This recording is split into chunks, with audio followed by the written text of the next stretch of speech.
Hey guys, thanks for tuning in to another video on ForgottenWeapons.com. I'm Ian McCullum, and I'm here today at Morphy's with this beautiful unicorn of a 1911 here. This is a Singer manufacturing company, 1911, the rarest and most highly coveted of 1911s amongst collectors. The reason is, well, it's the scarcest. There were only ever 500 of these manufactured. Actually, it's slightly more than 500. We'll get to that in a couple minutes.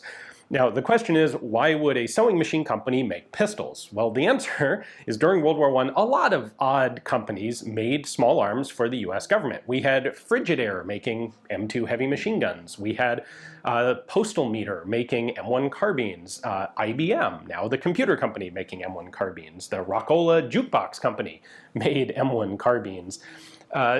Before the war began, the U.S. Ordnance Department recognized that in case of a major conflict, the U.S. would need more small arms than could be provided by just the traditional firearms industry. Yes, of course, we can go to Remington and Winchester and Colt to get guns, but they're not going to be able to make enough.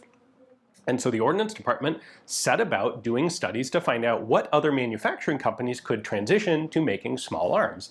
And the Singer Manufacturing Company was one of them. They were a very high quality, capable, talented company. So on April 17th, 1940, Singer got what's called an educational contract. And this was a standard thing that the Ordnance Department did, where they would give a company a contract to make 500 of a particular gun. That's it. Normally, manufacturing such a small quantity of guns would be a complete waste of money. The cost of tooling up to make a new product like this is far in excess of what would make sense for a limited run of just 500 guns. That's why the Ordnance Department made these contracts, is specifically to pay companies to do that, to then figure out how exactly they would put a gun into production. And if war was not imminent, what would happen with these educational contracts is a company would set up all the tooling, prove out the gun, figure out how to make it, get all the procedures in place and all the drawings correctly in place, and make a batch of guns that worked. And then they would be required to put that tooling into storage and maintain it in good condition until such time as the government came back to them with a mass production contract. That was a way to have industrial capacity available but not actually dormant. So companies could continue to make their commercial civilian peacetime products, but still have the capacity to switch to firearms on very short notice. Anyway, once 1940 hits and World War is already going on, there's a lot less of that store the tooling. It's more like, we want you to get up and going and learn how to make these products because we need them now. So Singer gets this contract, and they deliver their 500 pistols in December of 1941, and they're fantastic. These are, in fact, their desirability doesn't just come from the fact that they're rare. They're also beautifully made pistols, polished, gorgeously blued. At least they were when they came out of the factory. Many of them have been refurbished since then and Parkerized or otherwise messed with. But Singer does a great job making these guns. And interestingly, unlike some of the other 1911 contractors during World War II, they make every single component of the guns except the plastic grips. They make their own magazines, they make their own barrels, they make all of the small parts, the works, which is pretty darn cool. So let's take a closer look at what exactly a Singer 1911 looks like. There are no mechanical differences between a Singer 1911 and any other manufacturer because, of course, especially this being an educational contract, the whole point was to make exactly a correct M1911A1. So that's what they did. However, there are a few little small distinctive elements that we can identify that are specific to Singer. So first off, markings. Singer's manufacturing mark is up here on the slide. They aren't marked Singer, they're marked SMFG Co. It's the Singer Manufacturing Company, located in Elizabeth, New Jersey. And then down here on the frame, we have two additional marks. The P is a proof mark. JKC are the initials of Colonel John K. Clement. He was the chief of the New York Ordnance District, and the New York Ordnance District included Singer in Elizabeth, New Jersey. Now, those two markings, those two stamps, look a bit different, and the reason for that is this one, the P, was put on before the frame was polished and blued. The JKC is done at the very end of production after the gun has been blued, and so you can see there that it is slightly raised up. When they put that stamp in, when you're pushing down the metal in the initials, it pushes up the metal around it and it breaks the bluing just slightly, and that is exactly what you would expect to see for a stamping that was done after the polishing and bluing process. We have another of those P proof marks up here on top of the slide. This is also has a distinctive element for Singers, namely the P is upright if you are pointing the pistol down. On all of the other manufacturers, it would be upright when you're pointing the pistol up. So that's also what we would expect. This is another stamp that was put on after the finishing process, so it is goes through the bluing and it stands just a little bit proud because of the stamping process. Then lastly, here on the right side of the frame, we have US property, the serial number.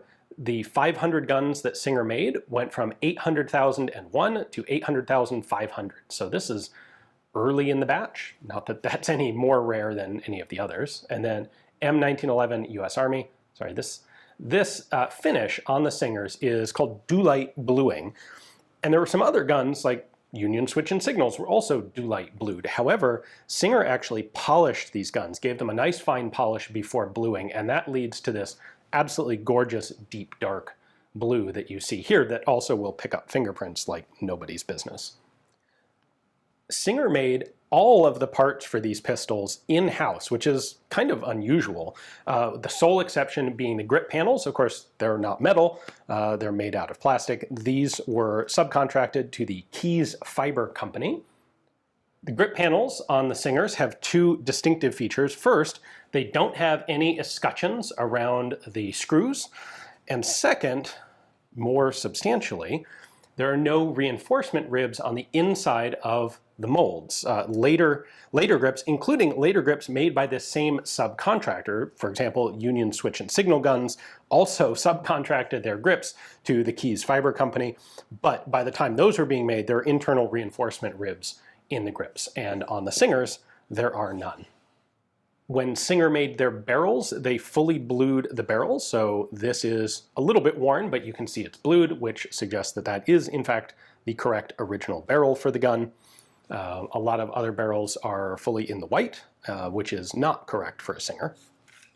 Singer also made their own magazines in-house. Again, kind of interesting and remarkable that they did all of this. Lots of the 1911 manufacturers outsourced chunks of the production. But Singer magazines are fully blued, but otherwise they're totally unmarked and they're really very difficult to, like, you can identify magazines that definitely aren't Singers, but it's really hard to positively say that one is a Singer magazine. This looks correct, but that's the best I can say for it. We should also take a brief look at the checkering here. There will be 5 checkered areas on a Singer. The slide stop is checkered. The safety tab is checkered. The mainspring housing is checkered and relatively finely checkered. You'll see some other 1911 makes that have more coarse checkering. The hammer is checkered without any border to it, and it is a slightly shorter, wider hammer than you'll often see elsewhere. It's kind of a distinctive Singer hammer, as much as anything on this is distinctively Singer when they are all so very close mechanically. And then lastly, we have a checkered trigger face there, again without any border to it. So if I take the barrel out here, you can see it's all fully blued. There is one additional little P proof mark here on the left side of the barrel lug, and the one element that's actually not blued, I should say, is the feed ramp right here, which was polished as part of the finishing process. So that is exactly what a Singer barrel ought to look like. Singers really are gorgeous examples of the M1911A1 pistol. I don't know if they're the best 1911s ever made, but when it comes to World War II production, they pretty much are, and they're undisputably the rarest and the most sought after.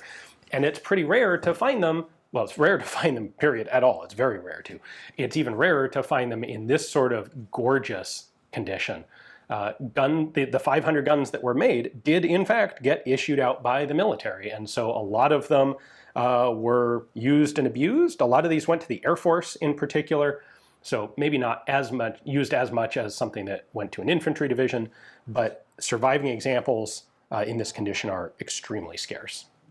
You, of course, are likely wondering, if you don't already know this whole story, why did they only make 500 if the guns are so great? Well, they did get a contract. They got a contract to make 15,000 more, which would have been just the very beginning of production for World War II, except that contract was almost immediately canceled because someone realized the Singer Manufacturing Company already also had a contract to make artillery directors, which is a fancy way of saying gun sights for artillery pieces. Those are really complicated mechanical computers to do a whole lot of math on the fly to aim artillery pieces. And those artillery directors were a higher priority product for the US military than 1911 pistols. There were a lot of other companies that could crank out 1911s without any trouble, but Singer was particularly well positioned and skilled and able to make these complicated products. So you'll sometimes see stories that like the Singer was too good to make 1911s and they had to cancel it lest something, I don't know, they make the other companies look bad or something. The truth is, no, their 1911s would have been just great, but the company didn't have the manufacturing capacity to make 1911s and also artillery directors. And so this contract got canceled and they ended up making the more important thing for the war effort. And that is why there were only that original 500 batch of 500 guns. Oh, and I mentioned it's a little more than 500. There are a small number of Singer 1911s out there that are not serialized and don't have some of their proof marks on them. These are guns that were given to employees or given away as presentation pieces. There aren't a whole lot of them. Those are even harder to prove out, to authenticate than these, and it's hard to keep track of exactly how many there were because they're not numbered. So to me, the really interesting ones are the official standard production of those 500 guns that actually came from the educational contract. Now, big thanks to Morphy's for giving me access to this example to show to you guys. These are incredibly rare guns and incredibly valuable and expensive guns these days. Hopefully you guys enjoyed the video. Thanks for watching.